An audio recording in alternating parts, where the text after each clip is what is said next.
You wanted to see me, Mrs. Padgett. Oh, there you are.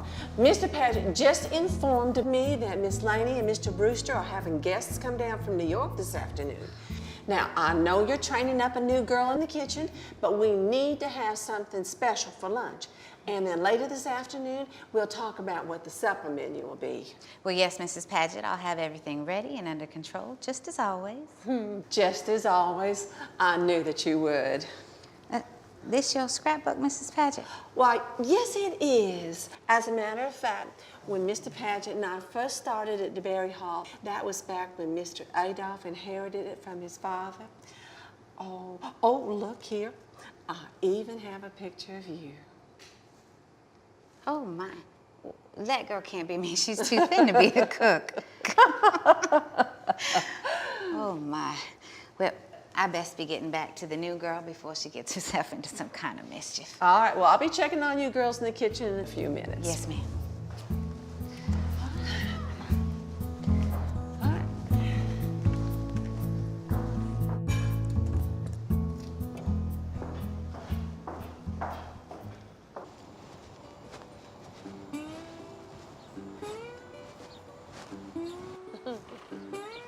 Oh, Bill, come here and see a picture of Will. Look here.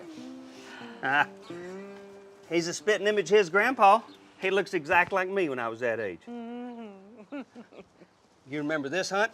Well, of course I remember that hunt. It's just like all the other hunts here. You make me sound almost predictable. You know, downright boring. Do you think I ought to go back to cattle punching like when we first got married? I would not call tending 6,000 acres boring. Speaking of which, I got a new field hand waiting for me by the stables. I need to show him how to mow and how to make boxes and crate the oranges before we get going on that hunt. You are not going to have time to do all of that before lunch. All right. Maybe just box making today. Here comes Arthur with your milk. Tell him to shake a leg when he gets here. We gotta get going on that hunt. All right. Arthur? Mr. Padgett? Miss Padgett? Arthur.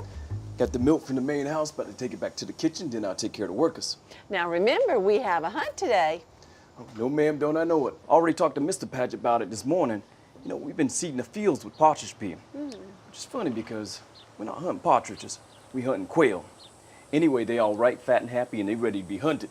Oh, so it's a quail hunt today. Yes, sir. Is that my morning milk going sour in the morning sun? Arthur Thompson, sometimes I think you ain't got brains God gave a chicken. Oh, speaking of chickens, you need to get the chickens frying for lunch at 1 o'clock. Oh, yes, Mrs. Padgett. Actually, Landis and Davy caught up some fresh fish from the creek this morning. I can fry them up as well. I'm thinking Mr. Padgett loves your fried chicken. But me and the boys, we can go for a fish fry. You toss in some of your special taters, maybe a few collard greens, and a little corn on the cob. Never you mind what I make for lunch. I'll cook it and you'll eat it. Now, give me my milk. I've got work to do. Yes, sir. You don't mind asking? What you got there, Miss Padgett? This is my scrapbook, and I've been keeping it ever since I came here to DeBary Hall. As a matter of fact, I have a picture of you right there. I remember that day. Bears like to spend their winters down here. It's mostly casual. Come evening meal, it's all the fixings like you in New York or something. They'd almost always have wine or champagne, sometimes ale with the meal. Well, that's why the DeBarys love to come down here at the wintertime. Oh, that reminds me, I need to chill some champagne for supper. Mums? Oh, of course, because that's how Mr. Frederick made his fortune here at DeBary, by importing that champagne in. And I am so pleased Miss Laney, the granddaughter, and her husband, Mr. Brewster, are going to keep DeBary Hall open. Oh, listen, our guests are going to be arriving on the steamship here from New York anytime now. Yes, ma'am. I'll have the carriage ready to pick them up. All right, thank you so much. Yes, ma'am. Oh, I better go tell Cook about the changes of the menu. Oh, and I was thinking we need some bottles of ale on the table for supper and some also Apollinaris bottled water. For heaven's sakes, what happened here? Too much seasoning, nothing to worry about. I'll have that ale in bottled water, Mrs. Padgett. Oh, that's Miss Laney's and Mr. Brewster's friends coming in on the steamboat. Let's go to the front porch and watch them dock. Come on.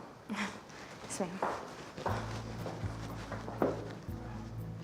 Too much seasoning? Well, it takes some time getting used to cooking at DeBary. Of course it does. I remember your first day. Too much seasoning, too. I just love watching the steamships come in. It is beautiful. I'll say.